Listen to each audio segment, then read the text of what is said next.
As epístolas do apóstolo Paulo nasceram da necessidade que ele sentiu de intervir com a pena onde não podia chegar com a voz, a fim de apaziguar litígios, dissipar dúvidas, aconselhar, aplicar correções aos inconvenientes, dirigir e iniciar ao bem. Elas são todas tão pastorais que até mesmo as saudações são uma bênção para nós, se bem prestarmos atenção, como é o caso da sua epístola aos Colossenses. Ela é uma das mais belas páginas inspiradas do apóstolo, brotadas do seu coração pleno de amor pelo seu mestre, e é ainda o ponto culminante de seu pensamento em torno da obra de salvação de Jesus Cristo. A igreja de Colossos, na cidade da Frígia, não foi fundada e nem visitada por Paulo, mas sim por Epáfras, um gentio convertido pela fé. Essa carta foi escrita em Roma, por volta do fim de sua primeira prisão romana. Não vamos aqui comentar nem sumarizar o seu conteúdo. Antes, falaremos um pouco dos 7 companheiros seus citados no final dessa epístola, quando dá saudações, recomendações e bênçãos. Nelas, Paulo cita 7 homens que o ajudaram naquela época, homens cujas vidas continuam a nos desafiar e a nos encorajar ainda nos dias presentes. A maioria deles foram pessoas maravilhosamente comprometidas e podemos aprender muito com eles. Pensemos em Tíquico, com seu verdadeiro espírito de servidão. Ser como ele, tudo por Cristo é inteiramente à sua disposição. Então, reflitamos em Onésimo, um troféu de graça, um jovem completamente mudado, que a nossa própria transformação na conversão persista e nossas graças cresçam e floresçam. Ponderemos sobre Aristarco, o tão sacrificial. Hoje não somos mais chamados a nos tornar prisioneiros voluntários. Todos os nossos sacrifícios são muito mais fáceis de resolver e devemos fazê-los com prazer. Recordemos de Justus, o evangelista que tanto encorajou Paulo. O que fazemos por meio do testemunho individual corporativo para Cristo? Pensemos em Epáfras, o intercessor. As congregações cristãs estariam em declínio se seus fiéis fossem mais como ele? Aprendamos com Arquipo, o distraído, que precisava de uma direção firme para ordenar corretamente as suas prioridades. Deixamos, por último, propositalmente, os companheiros Demas, Marcos e Lucas. Demas, um instável. Pois entre 5 e 7 anos depois de ter escrito a carta aos Colossenses, Paulo escreve a Timóteo o seguinte, em 2 Timóteo 4,10. Demas abandonou-me, pois o amor pelas coisas deste mundo foi mais forte, e ele partiu para Tessalônica. Por que Demas abandonou o seu chamado? Era ele um falso convertido? Mas não há menção a isso. E o discernimento de Paulo certamente teria descoberto isso muito antes. E anteriormente, ele havia sido um companheiro digno de Paulo, realizando um bom trabalho. Ele sem dúvida amava Cristo, mas havia algo deficiente em sua caminhada espiritual. E o mundo o agarrou de volta às suas atrações. Se nos pegamos pensando demais em coisas mundanas, amando demais as posses ou atividades terrenas, ou aspirando à autossatisfação, devemos ser advertidos pelo caso de Demas. Marcos, o conquistador. Marco era o filho da irmã de Barnabé, mais conhecido por nós como João Marcos. Aproximadamente 12 a 14 anos antes, ele recebeu o grande privilégio de servir com Paulo e Barnabé para viajar, pregar e iniciar igrejas. No entanto, na Panfilha, uma região da antiga Ásia Menor, ele abandonou aquela viagem missionária e voltou para sua casa em Jerusalém. Por que ele desistiu?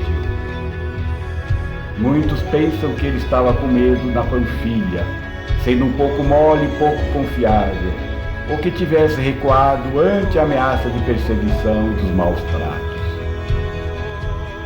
Embora possuindo a força física e a energia da juventude, ele ainda não havia desenvolvido a devida coragem e persistência. Sua deserção foi tão grave que Paulo não o quis de volta em sua próxima viagem missionária, ofendendo muito a Barnabé, de modo que este pegou Marcos e seguiu com ele o seu próprio caminho.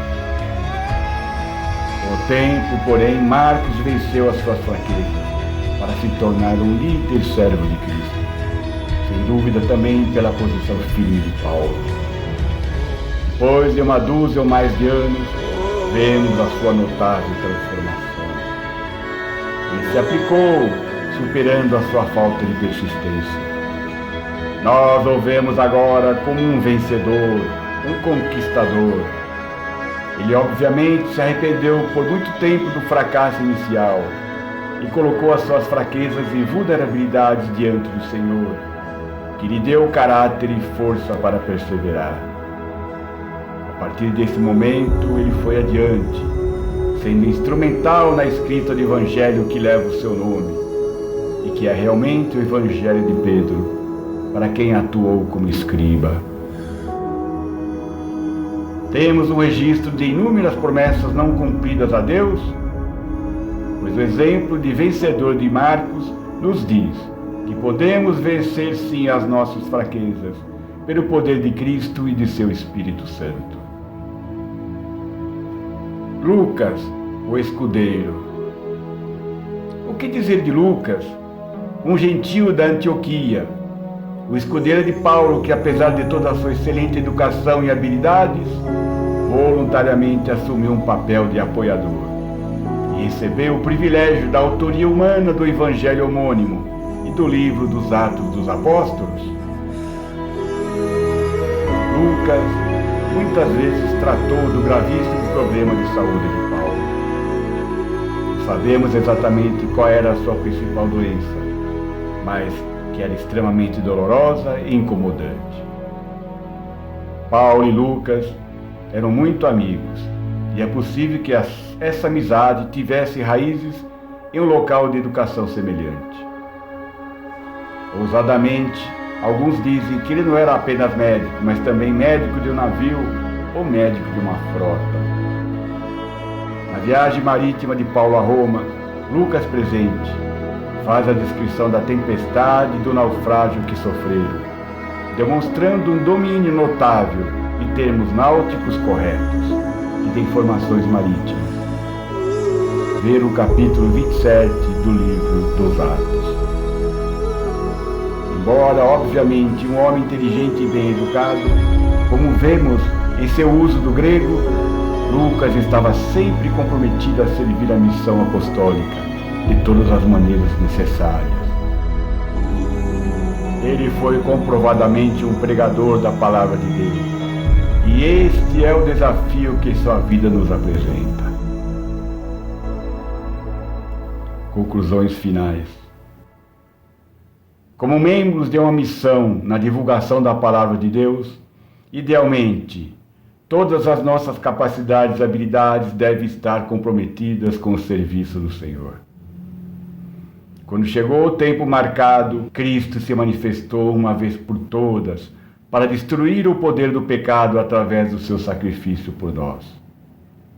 E assim como está determinado que os seres humanos morram uma só vez e depois sejam julgados por Deus, da mesma forma, também Cristo morreu uma só vez, oferecendo-se a si mesmo em sacrifício pelos pecados de muitos. E ele virá de novo, não para tratar do pecado, mas para trazer salvação a todos aqueles que ansiosamente esperam por ele.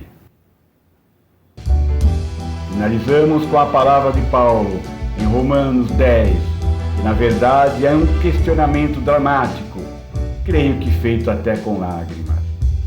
É um grito que procede do seu coração, que deveria também ser o nosso. Mas como chamarão por ele aqueles que ainda não creem nele? Como hão de crer nele se nunca ouviram falar dele? E como ouvirão a seu respeito se ninguém lhes falar dele? E como irá alguém falar-lhes se não for enviado? É disso que falam as Escrituras quando dizem: como são belos os pés daqueles que anunciam boas novas. Mas nem todos responderam a essa voz do Evangelho, porque Isaías, o profeta, disse: Senhor, quem creu na nossa pregação? Na verdade, a fé vem por ouvir, e o que se ouve é a palavra de Cristo. Amém.